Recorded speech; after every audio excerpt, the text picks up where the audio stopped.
Kinumpirma na ng Star Magic at Viva Artists Agency na hiwalay na nga ang celebrity couple na sina Gerald Anderson at Julia Barreto matapos ng 4 na taong relasyon.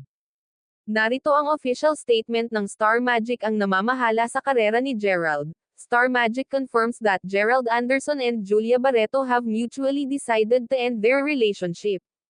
We request the public to respect their decision and refrain from spreading false narratives. Gerald and Julia are grateful to their fans and friends for the love and support.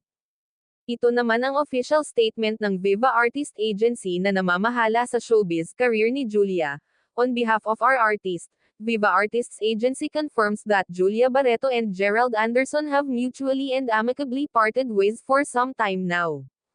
The circulating speculations in recent weeks regarding the reason for their breakup and unfounded and baseless. We emphasize that only information coming directly from Julia or Gerald should be regarded as accurate, as they are the primary parties involved.